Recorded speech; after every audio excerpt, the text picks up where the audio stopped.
we are having in the armed forces today is because we give the enemies chance to outsmart us. The 48 Laws of Power, number 22, page 163, says, use the surrender tactics to transform weakness into power. Now, you send our soldiers to battlefield, and along the line of the battle, the soldiers overpowered the bandits or the Boko Haram. Because they have been overpowered, they now applied the 48 Laws of Power by surrendering. Now, the soldiers now applied the military rules of engagement and decided not to fire them because they have surrendered. At this stage, they got them arrested in order to investigate them and get more of their secrets.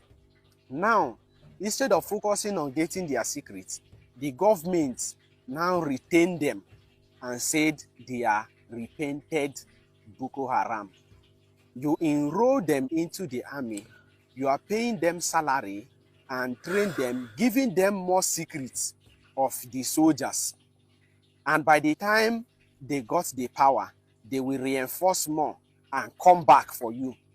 Fulani people don't talk, say, look, they want you to, they won't carry this country, make it become their own. Make them come and say, they Fulani too. Now then get Nigeria. Fulani nationality movement. Now them attempted to assassinate me.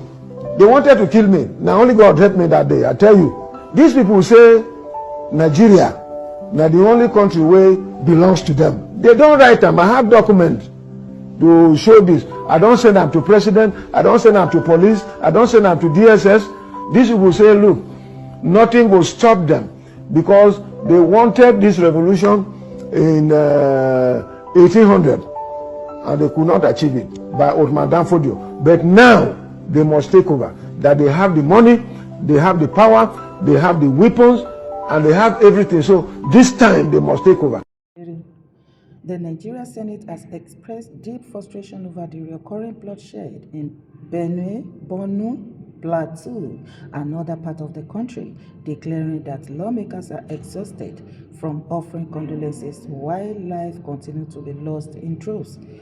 We are tired of paying condolence visits. We are tired of mourning our people from Plateau today, Benue tomorrow, and Borno the day after, Adaramodu said.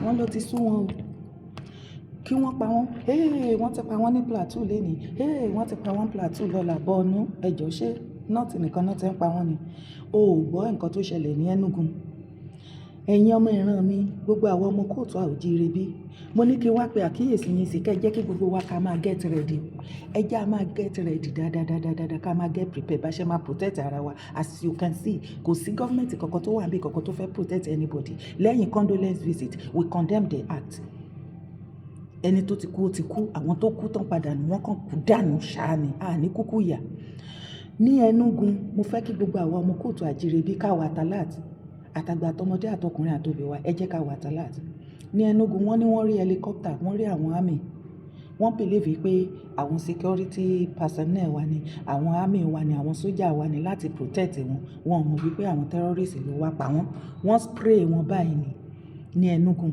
so ilẹ̀ Yorùbá ẹ jẹ́ ká wà talat ẹ jọ̀ọ́ nítorí Ọlọ́run mò ń bẹ̀ wá ni mò ń rọ̀ wá ni ẹ jẹ́ ká wà talat gan-an ni ẹ má jẹ́ ká fojú pa nǹkan kan rẹ́ ẹni helicopter tẹ́ bá ti rí tó ń fò tó ń jà rìnrìn lérí àbí kan ẹ jẹ́ kí gbogbo wa dìde ká ṣe nǹkan tó bá yẹ ká ṣe ẹ jẹ́ ká pariwo síta ká tètè alert àwọn every other person tó bá yẹ kí wọ́n mọ̀ be your brother's keeper àsìkò tá à ń sọ wípé èmi ni PDP èmi ni APC LP ó jẹ́ dúrà ẹ gbogbo àwọn tó wà gbogbo àwọn political leaders gbogbo àwọn political kinní tí wọ́n sáré tẹ̀lé lẹ́yìn tó ń jà tó ń para ẹ̀kú lé lórí bí kú bá pa ẹ́ lẹ́ni wọn ò rí ti èrò àbóréyàn tí kú pa tí wọ́n padà pẹ̀lú ẹ̀ kò sí justice kò sí compensation kò sí anything èèó àmì Nàìjíríà gan tí wọ́n pa wọn fún wọn compensate wọn kọ́ máa ti sọ pé òwò tó jára lù kí irú nǹkan tó ń ṣẹlẹ̀ ní Benue kó má bàa ṣẹlẹ̀ lọ́dọ̀ wa òun ni gbogbo ariwo tí mò ń pa àsìkò tá a wà yìí àsìkò tá à ń finá sórí òrùlé lọ sùn kọ́ lélẹ̀ mo ti sọ fún wa wọ́n dẹ̀ ní kí n máa sọ fún wa kí n máa pariwo ẹ jẹ́ ká wà tàláàtì àwa ilẹ̀ Yorùbá, gbogbo rògbòdìyàn tó ń ṣẹlẹ̀ lọ́wọ́lọ́wọ́, gbogbo bí bàbá Tinubu ṣe forí jálẹ̀ agbọ́n kiri, àwa ilẹ̀ Yorùbá la máa jìyà ẹ̀ o, àwa náà máa kọ́ọ̀mù fún. Mo dẹ̀ fẹ́ kí ìwọ náà mọ̀ wípé gbogbo erépá tí bàbá Tinubu ń ṣe, gbogbo bó ti ń jàǹbí tó ń jàǹbẹ̀ yẹn torí 2027 second term ẹ̀ ní o, fún àǹfààní ara ẹ̀hún àti Rẹ̀mí àti Fọláṣadé àti Ṣèyí ni, kì í ṣe fún ìwà àtẹ̀mí, kò ń ṣe fún ilẹ̀ bàbá wa, àǹfààní ara ẹ̀ ni. Ẹ̀yin àgbààgbà ilẹ̀ Yorùbá, àsìkò tẹ́ máa fi gbogbo nǹkan ìgbésí ayé wa, ilẹ̀ wa tẹ́ máa fi ń jí Tinubu ó ti kọjá o. Kó má jẹ́ wípé ẹ̀yin la máa fẹ́ pàrókò ránṣẹ́ tí Tinubu. Ṣé rógun tó fẹ́ ṣẹlẹ̀ yìí, ṣé mọ̀ wípé àwọn Amẹ́ríkà náà wọ́n ti predict ẹ̀ wípé Nàìjíríà 2030 ó máa end. Bóyá láti sìn lọ mọ́ ń tẹnu mọ́ wípé tó bá ń gbẹ́nu lé ending of this year wọnú next year, wàhálà máa ṣẹlẹ̀ ní Nàìjíríà. Mo ń pè yín, ẹ jẹ́ ká dáko, ẹ jẹ́ ká wá oúnjẹ sílẹ̀, ẹ jẹ́ ká wá oúnjẹ sílẹ̀ wà ní rọ́mùpá tó wá wo fídíò. So welcome to Benue State. Now here say president dey come town. Now they work for night. You dey see? You dey see? You dey see? They are cutting the grass. You see? So now nothing now cut grass since. Abi? I pity you now. I pity you now. I pity you now. All the grass, some are even using cutlass to cut grass.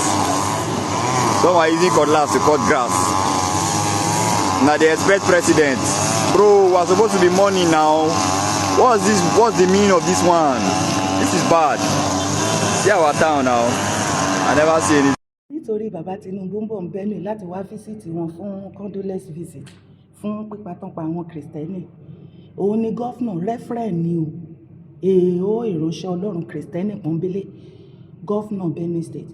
Àtìgbà tán ti ń pa wọ́n, ǹjẹ́ rí kó ṣe kùkù kẹ̀kẹ́ nítorí pé president ń bọ̀ wá pay condolence visit, kì í ṣe pé kàn mọ́ ń bọ̀ wá kí wọn o. Wọ́n ti ń gé oko, wọ́n ń tú gbogbo ìlú ṣe, inú wọn dùn, wọ́n ti lẹ gbogbo pósítà, òun ló ń rí yẹn campaign.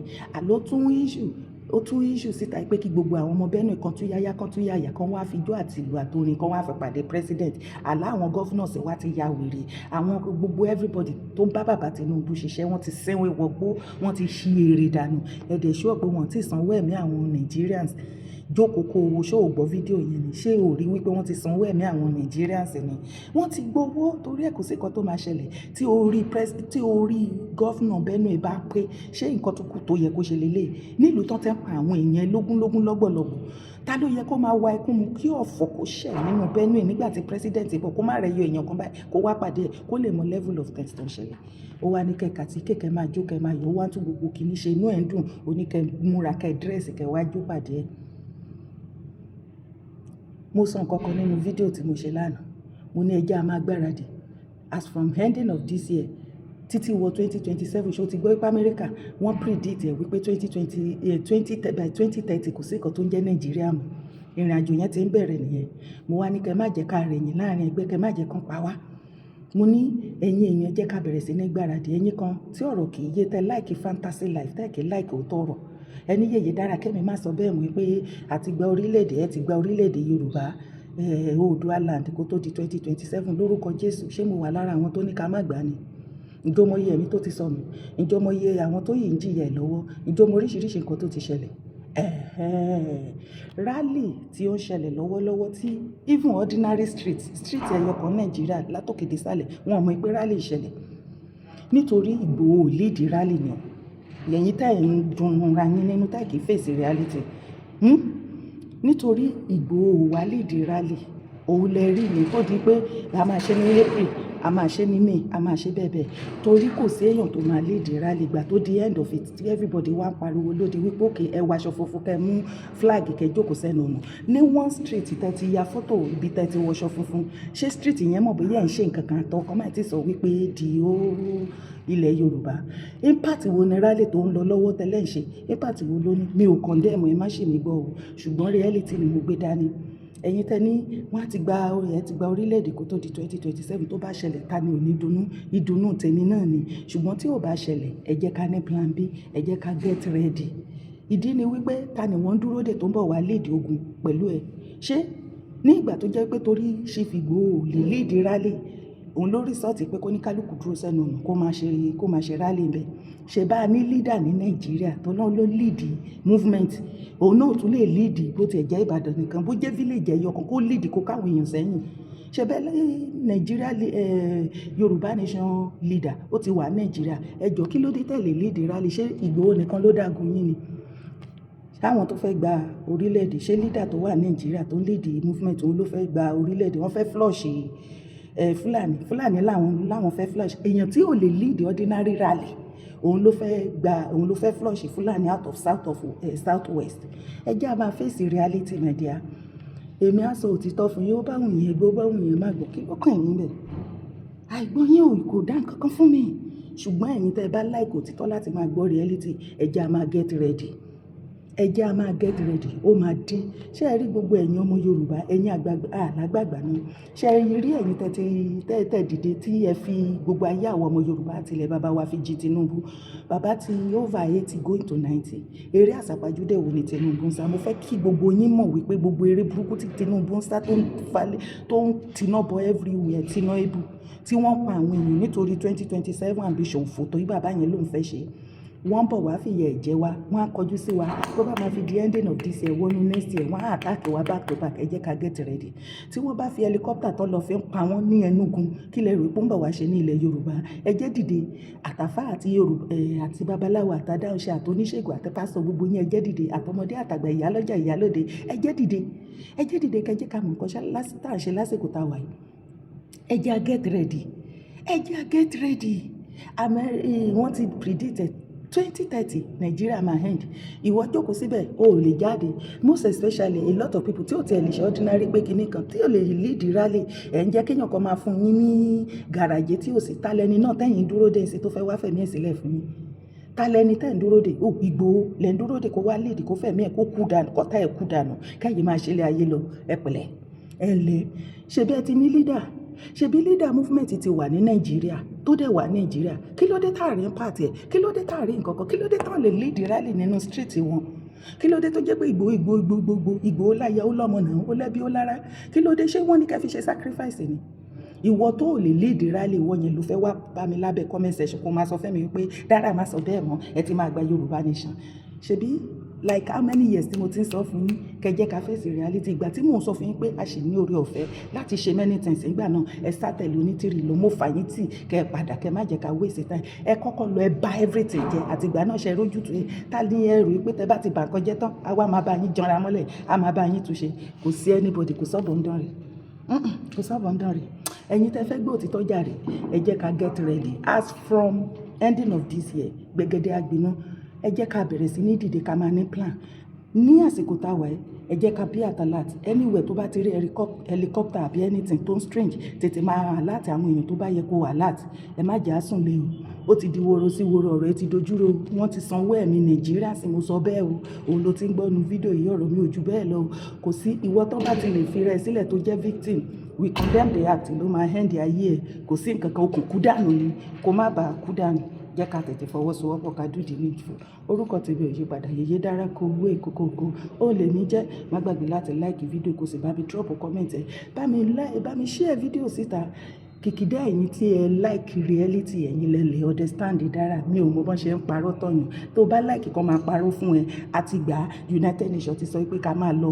wọ́n ti ní ká máa fọwọ́ sí Nigeria government ti gbà pé ká pín gbogbo story òfò àtàdánù yẹn o ò lè gbọ́ lẹ́nu mi láìláì ire o káàbíyèsí.